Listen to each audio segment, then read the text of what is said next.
فرمایا کہ وہ اللہ ہی ہے خالق، یعنی پیدا کرنے والا، وجود بخشنے والا، صورت گری کرنے والا، اور اسی کے لیے ہے بہترین نام۔ آسمان و زمین میں جو کچھ بھی ہے وہ اللہ تعالیٰ کی تصویر کر رہی ہے، وہ عزیز حکیم بھی۔ ان اسماء کے وسیع تقاضے قرآن میں بھی وضاحت کے ساتھ بیان کیے گئے ہیں، اور اس کے تعلق سے آپ صلی اللہ علیہ وسلم سے بھی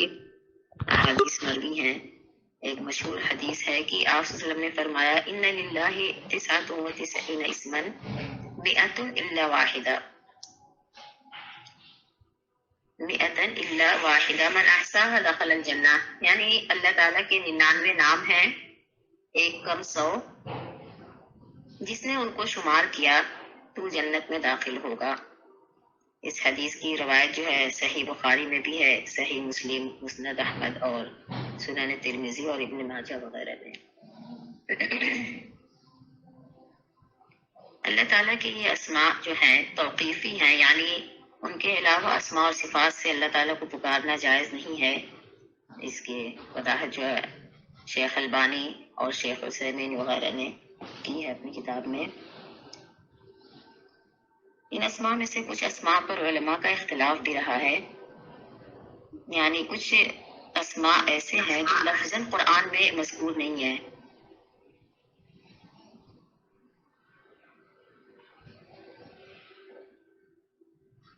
یا معتبر احادیث سے وہ محفوظ ہیں، لفظاً موجود نہیں ہے قرآن میں۔ تو جیسے بعض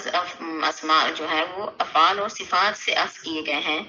سورہ مجادلہ کی آیت نمبر 6 میں اللہ تعالیٰ نے فرمایا کہ یوم یبعثهم اللہ جمیعا فینبئهم بما عملوا احصاہ اللہ ونسوہ۔ اب اس آیت میں جو یبعثهم کا لفظ آیا ہے کہ اللہ تعالیٰ جس دن ان کو اٹھائے گا ان سب کو، تو انہیں باخبر کر دے گا ان تمام کاموں سے جو انہوں نے کیا ہے، اللہ نے اس کو شمار کر رکھا اور یہ اسے بھول گئے۔ تو اس آیت سے الباعث اور المحصی یہ دونوں نام کچھ روایت میں ہے، لیکن اس پر تھوڑا اختلاف ہے۔ اس حدیث میں جو احصاہ کا مفہوم ہے تو اس کا مطلب یہ ہے کہ ان اسماء کا جو ہے مفہوم سمجھنا، اس کا احاطہ کرنا، اس کا حق ادا کرنا، اس کے مطابق اپنی زندگیوں کو ڈھالنا۔ اس کا احصاء کا مطلب یہ نہیں ہے کہ ڈھونڈ ڈھونڈ کر کے صحیح اور غلط سے 99 کی گنتی پوری کر دی جائے۔ بعض علماء نے 99 سے زیادہ نام جمع کیے ہیں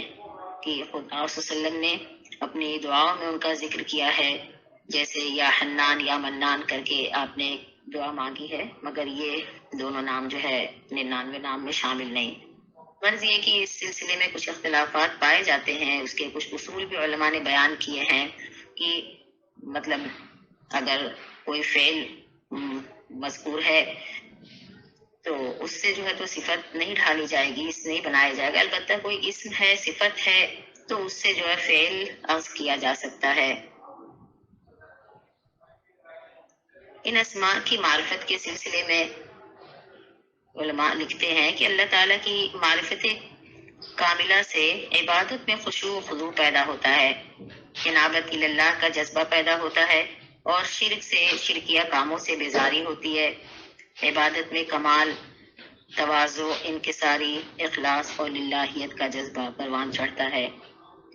دوسرا فائدہ اس کا یہ ہے کہ اللہ تعالیٰ کی حقیقی معرفت سے محبت الہی کا جذبہ قوی ہوتا ہے، اور عدم معرفت سے یہ کمزور ہو جاتا ہے، جیسا کہ خود اللہ تعالیٰ نے فرمایا والذین آمنوا اشد حبا للہ۔ اور یہ کہ ذات باری کی تجلیات کا مشاہدہ کرنے سے انسانی نگاہ قاصر ہے، اس لیے فہم و ادراک کے لیے صفات کی معرفت لازمی ہے۔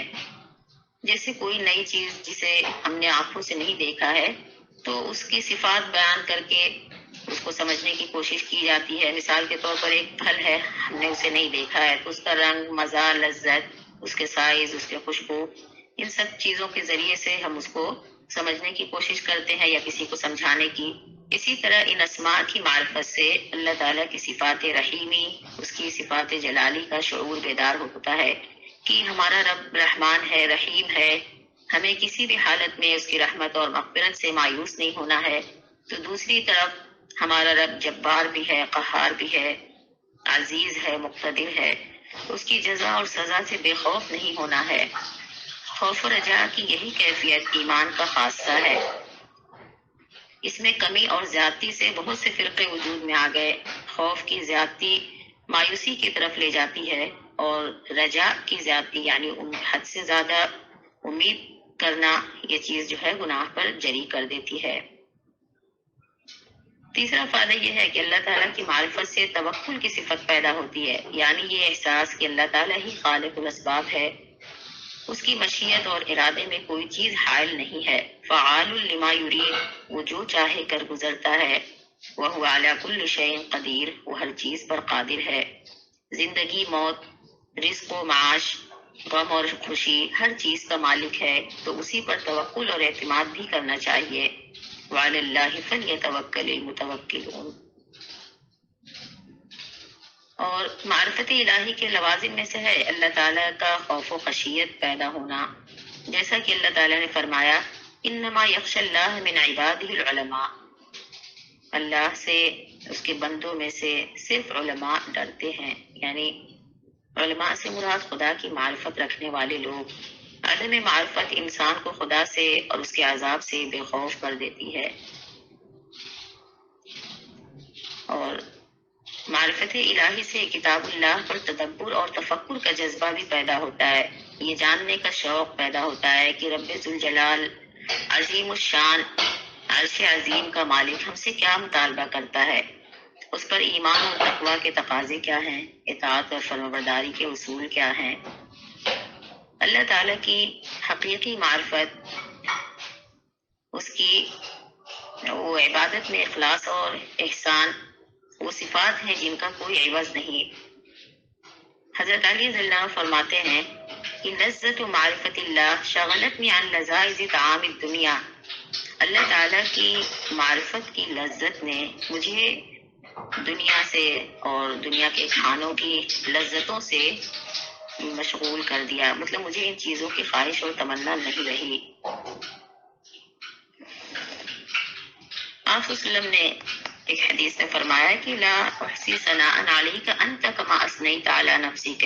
میں تیری حمد و ثنا کا شمار نہیں کر سکتا، تو ایسا ہی ہے جیسا کہ تو نے خود اپنی ثنا بیان کی ہے۔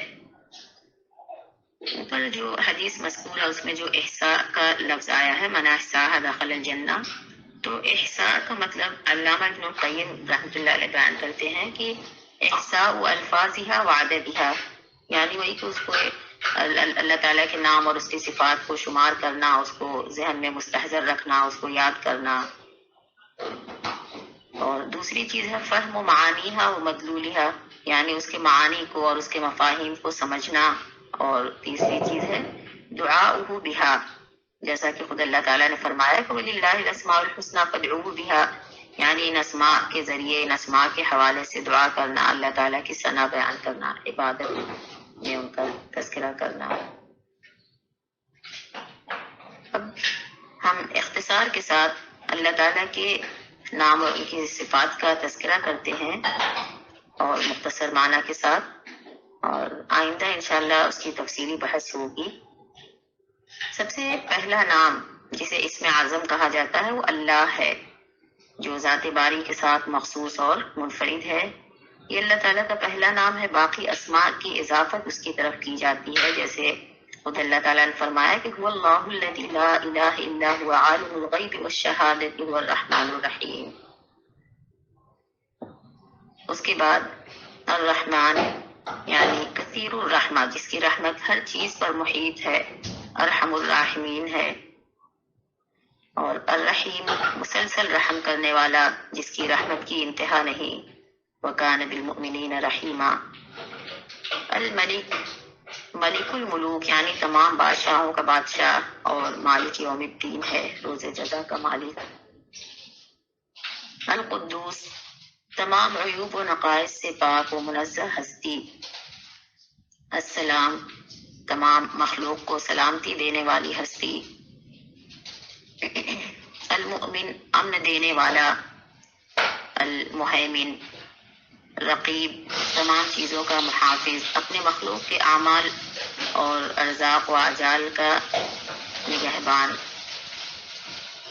اور مخلوق کی نگرانی کرنے والا، خطاؤں سے محفوظ رکھنے والا، العزیز زبردست، غالب، منفرد عزت اور اقتدار والا،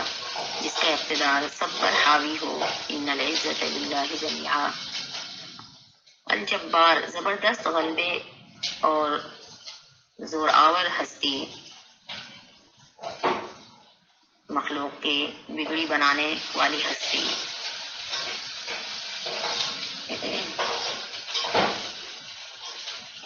المتکبر عظمت اور کبریائی والا، جس کی کبریائی میں کوئی اس کا شریک نہیں ہے، بڑائی جس کی شان ہے اور عظمت و کبریائی اس کی ردا ہے، الخالق یعنی ہر چیز کو ایجاد پیدا کرنے والا، تقدیر بنانے والا، تمام ہی صانع اور ان کی صنعت کا موجود، الباری وہ ہستی جس نے مخلوق کو اپنے قدرت سے پیدا کیا، ہر چیز کو جو ہے وجود میں لانے والا، یعنی بغیر کسی سابق مثال کے، سابق نمونے کے وجود دینے والا، المصور صورت گری کرنے والا، مخلوقات کی صورت بنانے والا، وصورکم فاحسن صورکم، اور دوسری جگہ اللہ تعالیٰ نے فرمایا هو الذی یصورکم فی الارحام کیف یشاء، الغفار بہت زیادہ بخشنے والا، گناہوں کو بخشنے والا اور عیوب کی پردہ پوشی کرنے والا، القہار وہ غالب ہستی جو اپنی مخلوق پر مکمل غلبہ اور اختیار رکھتی ہے، الوہاب وہ منعم جو اپنے بندوں پر بہت ہی احسان کرنے والا، بغیر کسی عوض کے دینے والا، بغیر کسی سوال کے ان کی ضروریات کو پوری کرنے والا، الرزاق وہ ہستی جو تمام مخلوق کو رزق فراہم کرتی ہے، ان کے جینے کا سامان عطا کرتی ہے، الفتاح وہ ہستی جو مخلوق کے درمیان صحیح فیصلہ کرنے والی اور مشکل معاملات کو حل کرنے والی، لیدہ مفاتیح السماوات والارض آسمان اور زمین کی کنجیاں اسی کے ہاتھ میں ہیں، یعنی وہ جس پریشانی کو، جس مشکل کو چاہتا ہے بندوں کے لیے آسان کر دیتا ہے، ان کو حل کر دیتا ہے، العلیم وہ ہستی جو مکمل علم رکھنے والی ہے، القابض وہ ہستی جو بندوں سے مطلب رزق کو سمیٹنے والی یا تمام ہی امور پر کا احاطہ کرنے والی، اور الباسط کشادگی عطا کرنے والی، الخافض الرافع وہ ہستی جو پستی اور بلندی عطا کرنے والی ہے، المعز المذل عزت اور ذلت عطا کرنے والی ہستی، وتعز من تشاء وتذل من تشاء وللہ العزت جمیعا،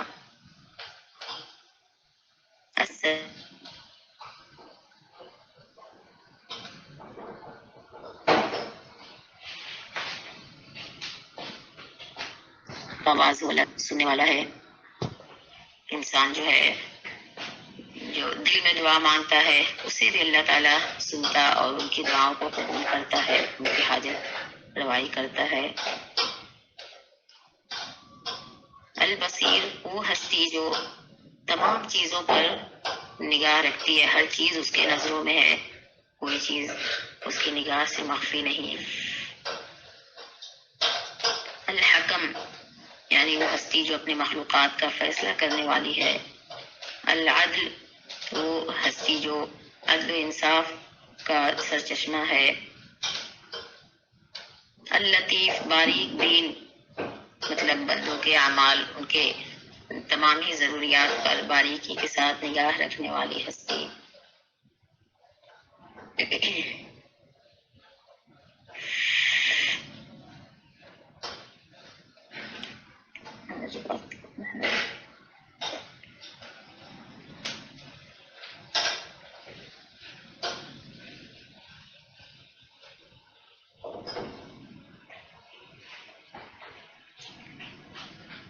ابھی اسماء کی تفصیلات وقت تو بہت زیادہ ہے، لیکن آج چونکہ ایک اور پروگرام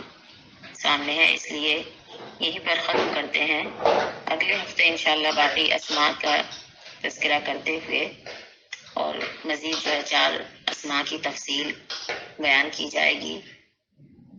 اللہ تعالیٰ سے دعا ہے کہ ہمیں ان اسماء کو سمجھ کر اس کے تقاضے کے مطابق اپنی زندگیوں کو ڈھالنے کی توفیق عطا فرمائے۔ وما توفیقی الا باللہ۔